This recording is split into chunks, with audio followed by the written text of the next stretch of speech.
우연도 하나님의 장중에 오늘 제목이 오늘 대지예요. 두 가지로 오늘 살필 텐데 그 중에 첫 번째가 우연도 하나님의 장중에입니다. 오늘 룻기 강의 5번째인데 이제 드디어 저희가 2장으로 들어갑니다. 총 4장이죠. 지난주 이제 마지막이 이렇게 끝났죠. 나오미가 모압 지방에서 그의 며느리 모압 여인 룻과 함께 돌아왔는데 그들이 보리 추수 시작할 때 베들레헴에 이르렀더라. 나오미와 자부 룻이 베들레헴에 도착한 것으로 1장이 마쳤고 이제 2장이 시작되는데 2장에서는 이 괴로운 나오미의 상황이 좀 이제 해결의 국면으로 나아가는 그 첫 번째 단계, 구체적 단계를 기술하고 있습니다.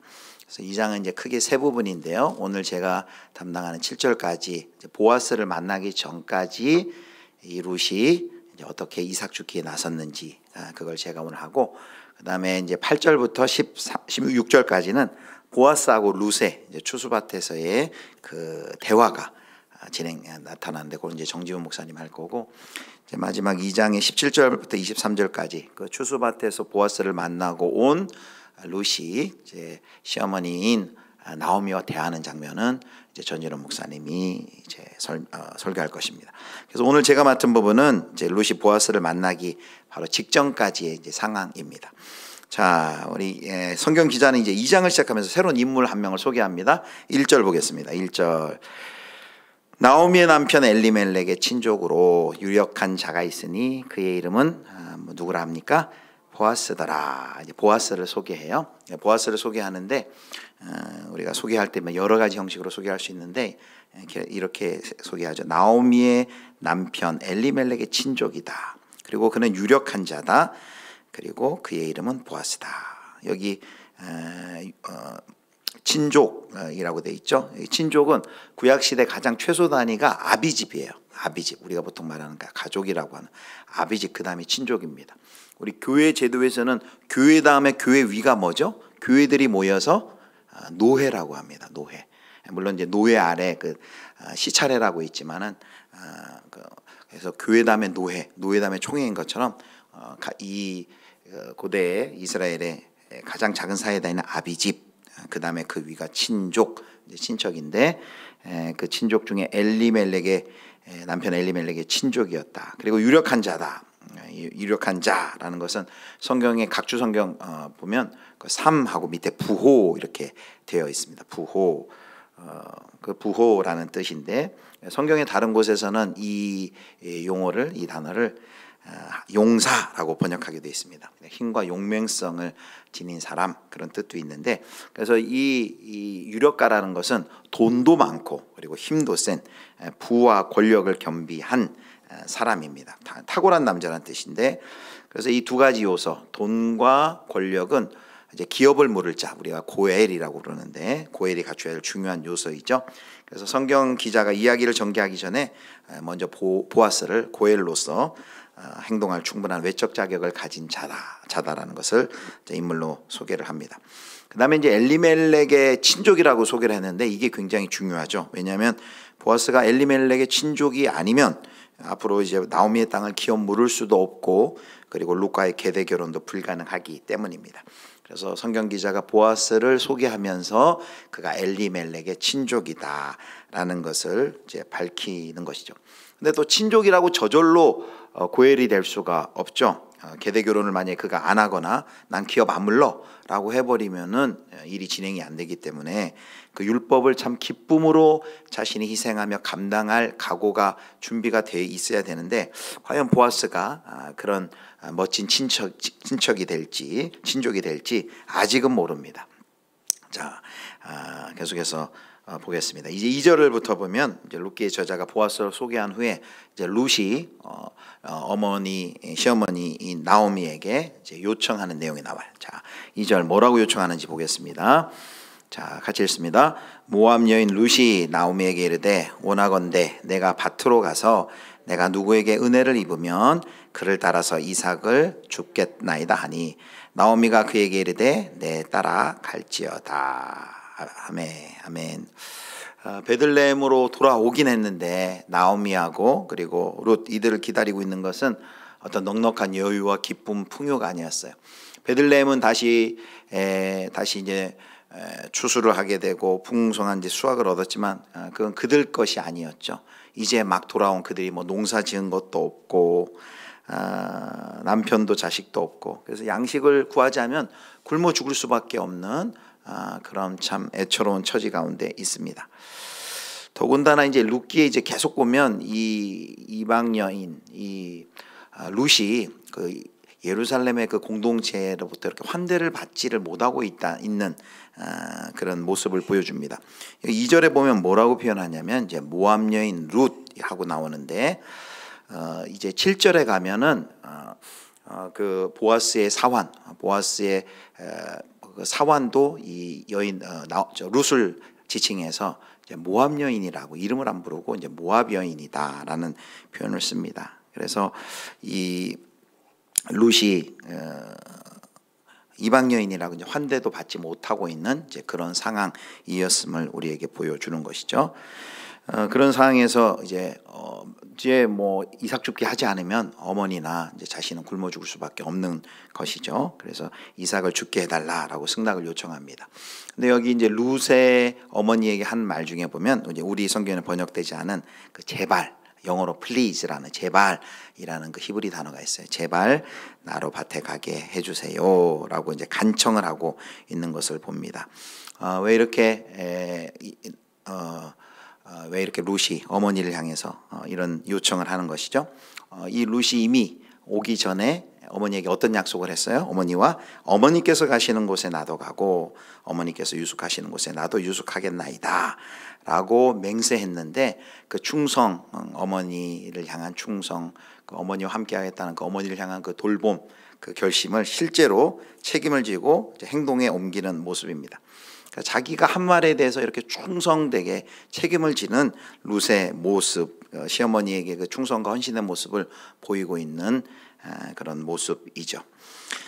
그래서 룻은 그 시어머니를 향한 선대의 약속을 지키기 위해 낯선 땅에서 텅 빈 시어머니 나오미를 봉양하기 위해 이제 혼자 나가면 굉장히 위험하거든요. 성범죄의 위험도 있고, 그리고 이방 여인이기 때문에 그를 향한 시선도 좋지 않은 상황 가운데서 이삭을 주우러 나간다는 것은 위험한 일인데, 그래서 혹시 어머니가 그것을 허락하지 않을까봐 혹시 제발 나를 보내주십시오라고 했는지도 모르겠습니다. 하나님의 기적 같은 채우심을 기대하지만 가만히 있지 않고 자기가 할 바를 하는 그런 모습을 보여줍니다. 특별히 2절에 보면 그 룻이 한 말 중에 이런 표현이 있어요. 중간에 2절 다시 보여주세요. 내가 누구에게 은혜를 입으면, 이렇게 말합니다. 이 은혜를 입으면 이제 레위기 말씀이나 신명기의 말씀에 율법이 곡물을 벨 때 떨어진 그 나달들은 가난한 자 고아와 과부를 위해서 그대로 놔두라라는 명령이 있어요. 그럼에도 불구하고 실제로는 그 가난한 자들 그리고 과부들을 무시하고 학대한 경우가 많았던 것으로 보입니다. 주인의 호의 없이는, 밭주인의 허락 없이는 그 일이 어려웠기 때문에 바로 이런 기대를 하는 것이죠. 내가 누구에게 은혜를 입으면 그를 따라서 이삭을 주겠나이다. 그래서 우리는 이 2절에서 이삭 죽기를 떠나 이제 가야 하는 이 룻의 처한 상황이 얼마나 처량하고 또 가련한지를 우리가 파악을 할 수가 있습니다. 룻이 모압에 있을 때 이 정도였을까요? 모압에 살 때 뭐 나타나 있지는 않지만 이렇게 이삭 죽게 하면서 살아갈 그 정도는 그런 경제적 여건에서의 삶은 아니었던 것으로 우리가 생각할 수 있습니다. 그렇게 이삭을 주어 생계를 유지해야만 하는 극빈층은 아니었는데 지금 어머니 따라와서 완전히 이삭 주우면서 살아가야 하는 그런 더 극비참한 현실을 살게 된 것이죠. 그러나 룻은 이런 힘겨운 상황을 예측했지만 기꺼이 나오미를 따라 이스라엘에 온 것이고요. 그리고 베들레헴에서 그 어머니를 봉양하기 위하여서 위험을 무릅쓰고 자신이 그 어머니를 향해 이제 나아가겠다라고 이야기를 하고 있습니다. 자, 이 가련한 이방 여인, 낯선 밭에서 이삭을 주어 연명할 수밖에 없는 이 여인, 누군가 이삭을 주우라고 하는 그 은혜도 베풀지 않으면 살 수 없는 이 여인, 어떻게 될까요? 과연 이 이방 여인에게 누가 은혜를 베풀까요? 이 점이 이제 이 성경이 우리에게 이제 보여주는 아주 핵심적인 이제 질문입니다. 이 여인에게 누가 은혜를 베풀 것인가라는 것이죠. 자, 그 시어머니가 이제 가라 하고 허락을 해줍니다.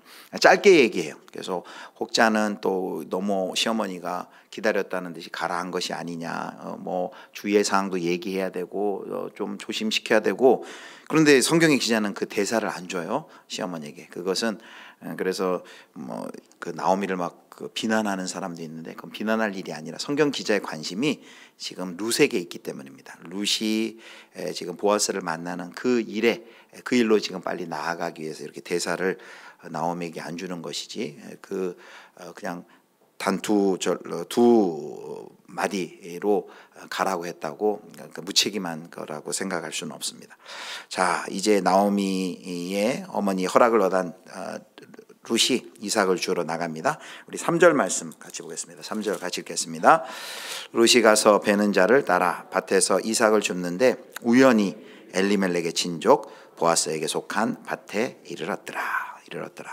자, 이삭 줍기는 레위기 19장 9절 10절, 또 신명기 24장, 또 레위기 23장에 나와 있어요. 우리 9절 10절만 한번 보겠습니다. 너희가 너희의 땅에서 곡식을 거둘 때 너는 반 모퉁이까지 다 거두지 말고 내 떨어진 이삭도 줍지 말며, 같이 읽습니다. 내 포도원의 열매를 다 따지 말며 내 포도원에 떨어진 열매도 줍지 말고 가난한 사람과 고르민을 위하여 버려두라. 하나님 여호와이니라. 아멘. 고대 근동의 어떤 문헌을 보더라도 여기 의도적으로 반 모퉁이 베지 말고 내버려 두어서 고아와 객들 또 생계를 유지하도록 하라라는 풍습을 발견할 수 없습니다. 우리 구약 성경이, 구약의 율법이 얼마나 인도주의적이고 또 얼마나 혁명적인지를 보여주는 이제 명령이 되겠습니다. 이삭 줍기를 이제 나간 룻이 도착한 곳이 어디였어요? 바로 시아버지인 엘리멜렉의 친족이 되는 이제 보아스의 밭이었습니다. 3절을 다시 한번 보여주세요. 3절은 한마디로 어머니에게 허락받은 룻이 이제 나가서 그동안 며칠간 동안의 이야기를 요약한 것이 바로 3절의 내용이에요. 이리저리 다니면서 이삭을 주었고 그러던 어느 날 보아스의 밭까지 그가 이르는 것입니다. 그런데 여기 이제 아주 우리가 주목해서 볼 단어가 있죠. 성경은 그렇게 보아스의 밭에 이르게 된 룻의 그 모습을 뭐라고 어떻게 표현하냐면 우연히 엘리멜렉의 친족 보아스에 속한 밭에 이르렀더라라고 우연히라고 말합니다. 우연히 어떤 뜻이죠? 우연히 사전적인 의미를 보면 아무런 인과관계 없이 뜻하지 아니하게 일어난 일이 바로 우연입니다. 그런데 이 룻이 이삭 줍기를 하다가 보아스의 밭까지 이르는 것을 이제 성경은 우연이다라고 이야기를 합니다. 한마디로 룻과 보아스가 이제 만나게 될 터인데 그것을 우연으로 돌리는 것은 인간적인 의도가, 룻도 마찬가지고, 룻도 거기가 뭐 유력한 자 보아스의 밭인지 뭐 보아스를 만나려고 간 것도 아니고 그런 의도 없이, 또 보아스도 마찬가지죠. 뭐 룻이 누군지도 모르는데 그들이 만난 것이 인간적 의도가 전혀 없었다라는 점을 강조하는 것이죠. 전혀 의도하지 않은 일입니다. 자, 그런데 그게 룻과 보아스에게는 우연히 있었는데 이 일이 어떻게 진행이 됩니까? 4절 보겠습니다. 4절. 우리 4절 말씀 같이 봅니다. 마침 보아스가 베들레헴에서부터 와서 베는 자들에게 이르되 여호와께서 너희와 함께 하시기를 원하노라 하니 그들이 대답하되 당신에게 복 주시기를 원하나이다 하니라. 네, 그대로 놔두시고요. 4절에 보면 또 하나의 우연이 나타납니다. 또 하나의 우연이 뭐예요?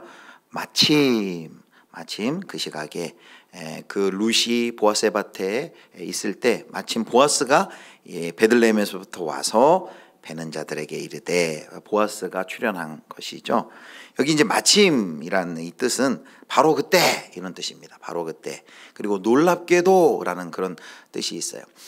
그래서 참 놀랍게도 바로 마침 그때에 보아스가 베들레헴에서 밭으로 나온 것이죠.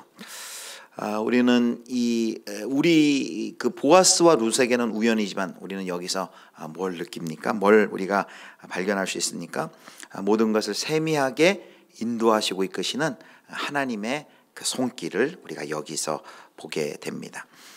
그래서 우리는 이걸 뭐라고 얘기합니까? 바로 그걸 우리는 이제 섭니다. 하나님의 섭니다라고 이야기를 하죠. 세상과 우주 만물을 다스리시는 하나님의 뜻을 섭리라고 하는데, 여기서 우리는 그 하나님의 일하심, 섭리를 보게 됩니다. 오늘 이제 우리가 첫 번째 우리가 가슴에 새겨야 될 것이 바로 이것입니다. 우리가 인간의 관점에서는 우연이에요. 우연이라는 것은 우리가 의도치 않은 것, 분명히 우연입니다. 그래서 성경이 우연이라고 얘기하죠. 우리가 의도치 않았기 때문에 그건 우연이라고 우리가 얘기할 수 있어요. 전혀 깨달을 수, 그러나 하나님의 시각에서는, 우리가 인간의 관점에서는 전혀 의도치도 않고 깨달을 수 없기 때문에 우연이라고 우리 말할 수 있지만, 성경 기자는 그걸 이제 우연이라고 말하는데, 그 우연을 통해 하나님께서 섭리하시고 역사하신다는 것을 가르침으로, 우연도 하나님의 장중에 있다. 우연을 통해, 인간의 삶의 그 우연을 통해 하나님께서 일하신다라는 것을 우리 가운데 가르쳐 주고 있는 것입니다. 우연이 섭리의 한 방편인 것이죠. 저를 한번 따라해 주십시오. 우연도 하나님의 장중에 있다. 우연도 하나님의 장중에 있다. 하나님께서 하나님의 섭리를 이끄시는 그 도구 중에 하나가 뭐냐면, 우리가 볼 때 우연이라는 거죠. 성경 속에 이 하나님의 섭리가 곳곳에 나오죠. 성경은 하나님의 섭리의 이야기인데, 대표적으로 창세기 24장에 보면 이삭과 리브가가 만나는 장면이 나와요. 거기 24장 12절을 보면 그 종이, 12절 먼저 보여주세요. 12절을 보면은 이 이삭과 리브가의 만남의 장면을 성경은 하나님의 섭리한 만남으로 묘사를 하고 있습니다. 24장 12절을 보면 제가 읽겠습니다. 그가 이르되 우리 주인 아브라함의 하나님 여호와여, 원하건대 오늘 나에게 순조롭게 만나게 하사 내 주인 아브라함에게 은혜를 베푸시옵소서. 은혜를 베푸시옵소서. 여기 아브라함의 종이 그 주인의 아들인 이삭이 신부감을 여기 순조롭게 만나게 하사는 운 좋게 만나게 하사 해달라고 이제 여호와께 기도합니다. 그런데 그렇게 기도한 후에, 기도가 마치기도 전에 어떻게 응답합니까? 15절 말씀 같이 보겠습니다. 15절 우리 같이 읽겠습니다. 말을 마치기도 전에 리브가가 물동이를 어깨에 메고 나오니 그는 아브라함의 동생 나홀의 아내 밀가의 아들 부두엘의 소생이라.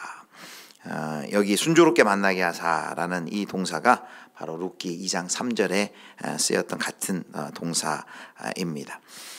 우리에게는 우연인 것처럼 보이지만 모든 것이 그 하나님의 섭리와 하나님의 계획과 역사 가운데 있다라는 것이 성경의 가르침인 것이죠. 그래서 하나님께서는 모든 것을 다스리고 계획하시고 통치하시고 하나님의 뜻 가운데 하나님께서 그것을 인도해 가시죠. 우리는 생각할 때 우연히 만난 것 같고, 우연히 그 교회에 간 것 같고, 우연히 그 직장에 간 것 같고, 우연히 그 사람을 만난 것 같지만, 그 우연이 누구의 장중에 있다고요? 하나님의 장중에 있는 것을 믿으시기를 축복합니다.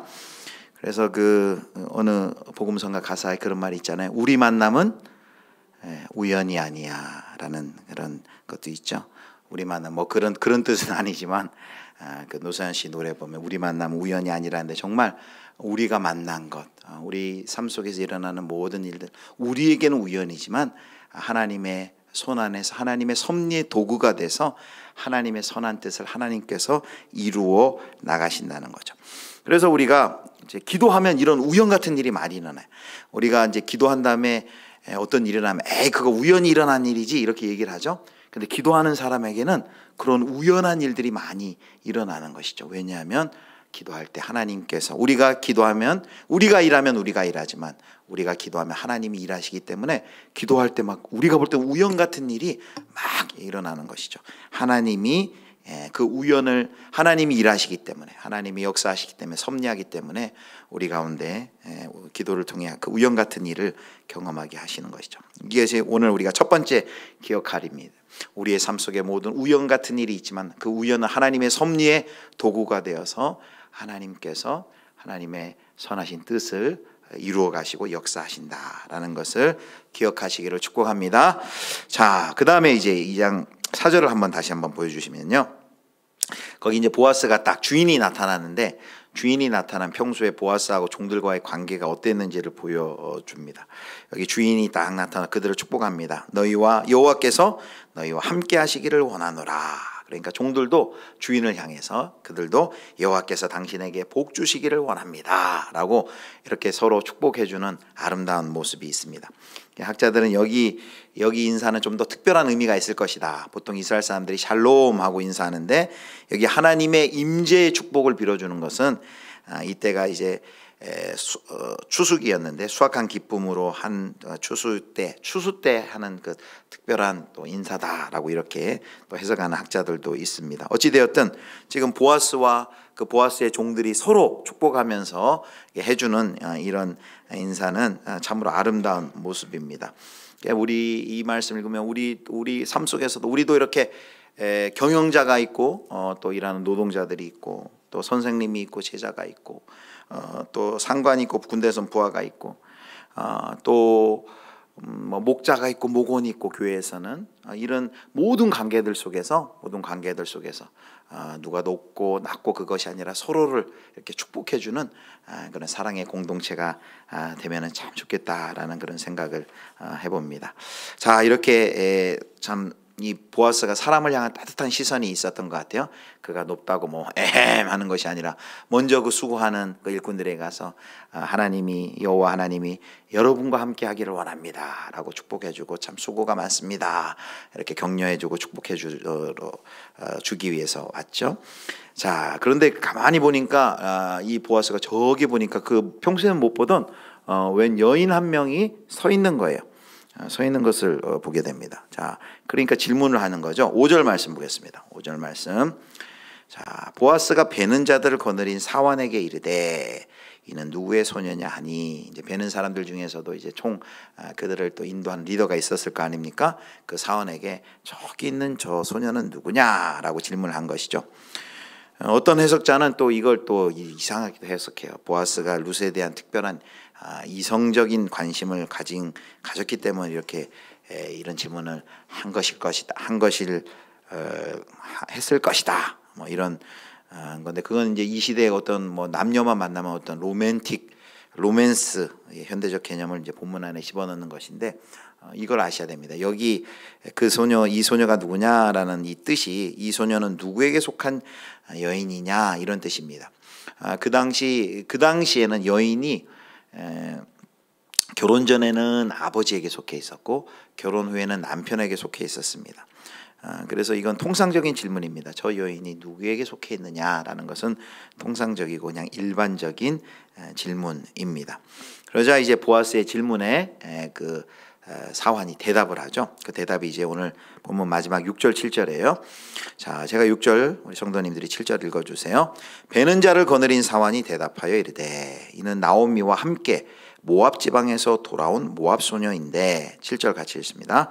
그의 말이 단 사이에서 이삭을 죽게 하소서 하였고 아침부터 와서는 잠시 집에서 쉰 외에 지금까지 계속하는 중이니이다. 아멘. 자, 지금 이제 베는 자를 거느린 사환, 그 리더인 사환이 룻에 대해서 무슨 말을 하는지 살펴보도록 하겠습니다. 사환이 룻을 뭐라고 부릅니까? 룻을 뭐라고 부르냐면 6절 보면 6절에 이렇게 하죠. 모압 지방에서 돌아온 모압 소녀이다. 이렇게 얘기를 합니다. 모압 지방에서 돌아온 모압 소녀. 모압 소녀라는 이 단어가 룻기에 7번이 나와요. 그리고 모압 소녀 룻이라는 표현은 함께 쓰이는 경우는 5번이 사용됩니다. 거의 공식처럼 모압 여인 룻이라고 나옵니다. 그래서 사환에게 이 룻은 모압 지방에서 돌아온 여인이었어요. 그 룻의 이름 또 외모 성품 그녀에 가면 관심 없어요. 이 사환은 뭐라고 부르냐면 모압 지방에서 돌아온 모압 소녀다라고 부릅니다. 뭘 보여줍니까? 보아스에게 이제 룻의 이름조차도 언급을 안 하는데 뭘 보여주냐면 그 당시 베들레헴 사람들이 이방인 룻을 그들의 공동체의 일원으로 아직 받아들이지 않고 있음을 이제 보여주는 것이 바로 이와 같은 표현입니다. 모압 지방에서 돌아온 모압 소녀입니다라고 이야기를 하는 것이죠. 자, 그러면서 이제 그의 이제 행적을 얘기하는데 7절 말씀 한번 보세요. 7절에 뭐라고 얘기했냐면 그의 말이 나로 베는 자를 따라 단사해서 이삭을 죽게 하소서 하였고, 참 담대한 요청이죠.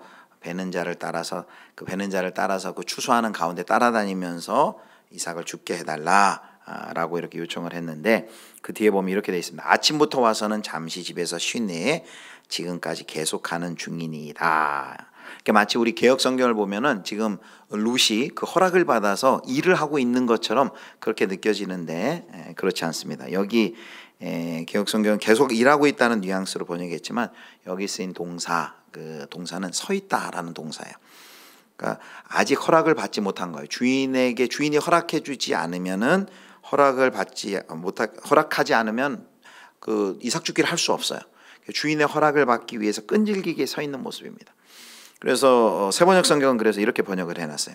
일꾼들의 뒤를 따라다니면서 곡식단 사이에서 떨어진 이삭을 줍도록 허락해달라고 하더니 아침부터 와서 지금까지 저렇게 서 있습니다.